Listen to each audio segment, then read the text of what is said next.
예, 시작하겠습니다. 자, 오늘 발표 스레드 안전성 수준을 문서화라 팩티브 아이템 82입니다. 그래서 사실 이게 답니다, 여러분. 네, 스레드 안전성 수준을 문서화하라는 게 진짜 답니다. 이거에 대해서 오늘 이야기를 해보도록 하겠습니다.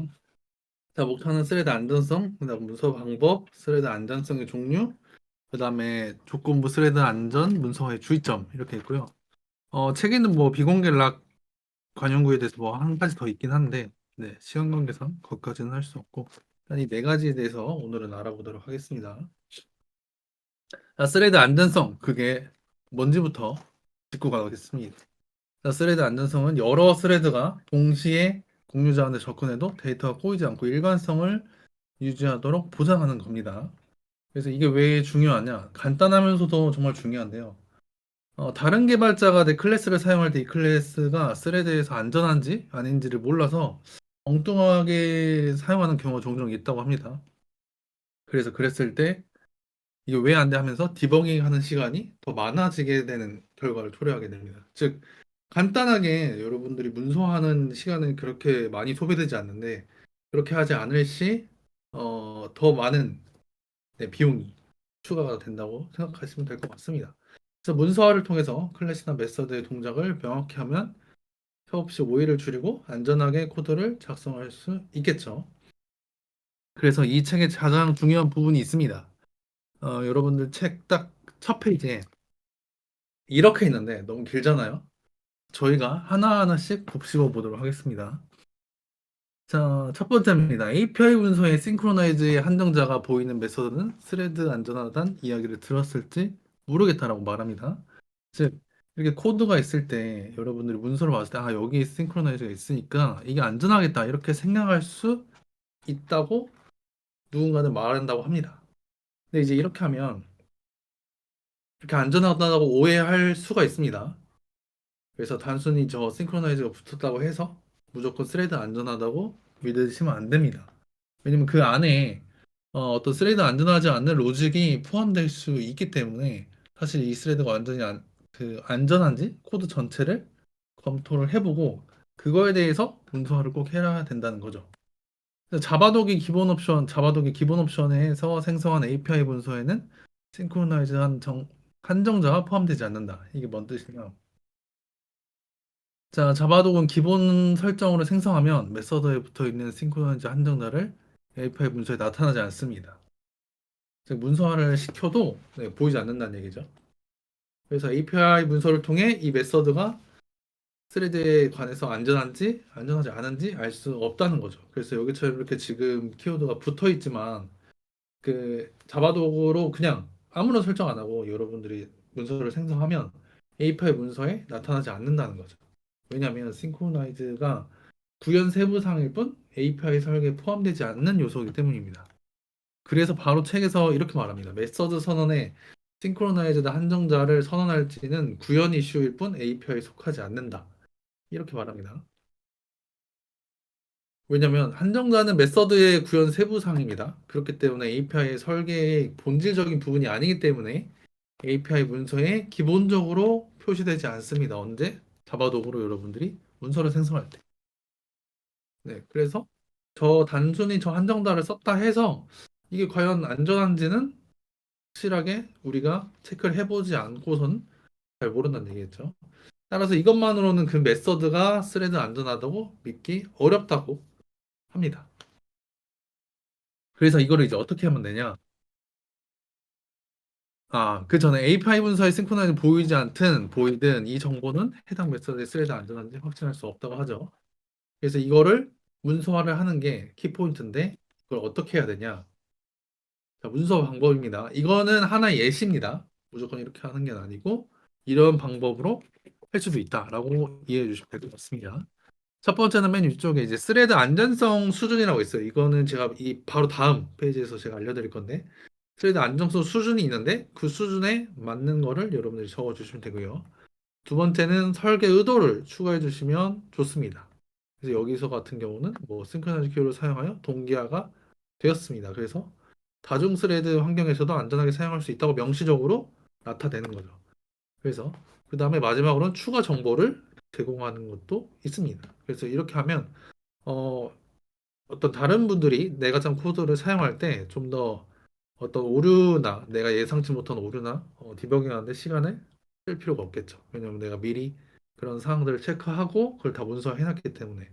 그래서 이런 것들을 해주시면 좋고요. 이렇게 하면 확실히 클래스의 스레드 안정성과 사용 목적을 더 쉽게 파악이 가능합니다. 그렇다면 여러분들이 이제 제가 처음에 말씀드린 스레드 안정성 수준이 뭐냐? 저기다가 뭘 적어야 되냐 하면 맨 위쪽에 스레드 안정성 수준인데 그거에 뭔지 이제 또 책에 나옵니다. 자, 첫 번째는 불변이 있습니다. 데이터로 생성된 후 변경되지 않을 경우 뭐 스트링이나 인티거리겠죠. 두 번째 수준은 그 다음에 뭐 무조건적 스레드 안전이라고 있습니다. 동시 접근이 가능하며 추가적 동기화가 필요 없는 경우죠. 그래서 컨커런트 해시 맵이나 그다음에 아토믹 인티그럴을 사용하실 때 사용할 수 있고요. 그다음에 조건부 스레드 안전입니다. 대부분의 경우 안전하지만 일부 복잡한 작업에서는 추가적인 동기화가 필요할 때, 네, 그럴 때 그 스레드 안정성 종류를 사용하면 되고요. 그다음에 마지막 네 번째는 스레드를 안전하지 않은, 그러니까 기본적으로 스레드는 안전하지 않지만 외부 동기화를 통해 안전하게 만들 수 있을 때 사용할 수 있고요. 마지막으로는 스레드 적대적입니다. 그러니까 어떤 상황에서도 안전하게 사용할 수 없으며 동기화해도 문제가 발생한다는 뜻이겠죠. 자, 이 다섯 가지를 이 스레드 안전성의 종류라고 불리며 이거를 여러분들이 문서할 때 현재 내가 만든 클래스의 스레드 안정성이 어느 정도인지를 위쪽에 표기해주면 좋다는 얘기입니다. 그래서 이거를 이렇게 아까처럼 문서처럼 작성하실 수도 있고요. 애너테이션으로도 할 수 있습니다. 그래서 이런 식으로 나올 수 있는데 여기에는 스레드 적대적이 빠져 있습니다. 그리고 이 스레드 세이프 안에 무조건적인 그 스레드 안전과 조건부 스레드 안전이 통합된 버전입니다. 그래서 이 세 개로만 불변하고 스레드 안전하고 스레드 안전하지 않다. 이 세 가지만 사용한다고 합니다. 그래서 실제적으로 사용한다면 이렇게 클래스 위쪽에다가 표기를 해서 사용을 할 수가 있다는 것을 알아두시면 되고요. 그래서 문서화로 했을 경우 문서로 작성하시는 분들도 있고 이렇게 위쪽에 표기하는 경우도 있다고 합니다. 그리고 제가 실제로 찾아보더니 그 페이스북에 인펄이라는 그 라이브러리 있는데 여기서는 이제 이거를 애노테이션을 자가적으로 하나 만들어서 이제 메서드에도 표기할 수 있게 하더라고요. 그래서 이렇게 메서드에도 표기할 수 있게 하는 데가 있다. 왜냐면 저거는 클래스에만 표기할 수가 있거든요. 그래서 이렇게 어, 커스텀으로 만들어서 메서드에 표기하는 경우도 있다라고 생각하시면 될 것 같습니다. 하여튼 어쨌든 문서화를 위해 즉 오해하는 행동이 즉 불필요한 그 어떤 에러로 인해 시간이 낭비되지 않게 이렇게 노력하고 있다라고 봐주시면 될 것 같습니다. 그리고 마지막으로 조건부 스레드 안전 문서화의 주의점이 하나 있습니다. 그게 뭐냐면 어떤 순서로 호출할 때 외부 동기가 필요한지 즉 어떠한 상황에서 안전하고 어떠한 상황에서 안전하지 않는지를 네, 표기해 줘야 된다고 합니다. 그래서 그 순서로 호출하려면 어떤 락 혹은 락들을 얻어야 되는지 알려줘야 한다 하고요. 그래서 대표적인 예로 이렇게 싱크로나이즈드 맵을 소개하고 있습니다. 그래서 요거는 자바의 그 대표적인 조건부 스레드 안전을 가진 클래스라고 하고요. 이 클래스의 저희 설명을 제가 직접 그 뭐냐 그냥 직역을 했는데 이 클래스는 일반적인 읽기 쓰기 작업에 대해 자동으로 스레드 안전성을 보장하지만 컬렉션 뷰를 순회할 때는 사용자가 직접 동기화를 추가해야 합니다라고 네, 적혀져 있습니다.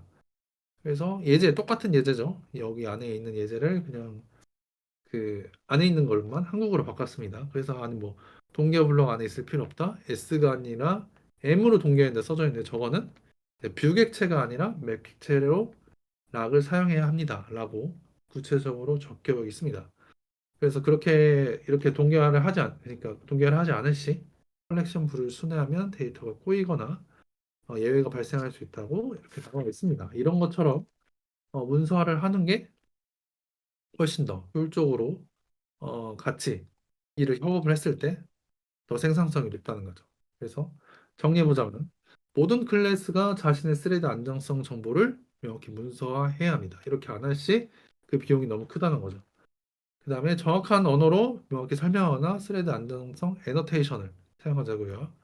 마지막으로는 조건부 스레드 안정 클래스는 메서드를 어떤 순서로 호출할 때 외부 동기화가 요구되고 그때 어떤 락을 얻어야 되는지도 명확히 알려줘야 하겠죠. 왜냐하면 조건부이기 때문에 어떤 조건에 따라서 되는지를 명확히 표기하자입니다. 자, 이렇게 해서 이번에 아이템 80이 스레드 안정성 수준을 문서화하라 발표는 여기까지입니다. 들어주셔서 감사합니다.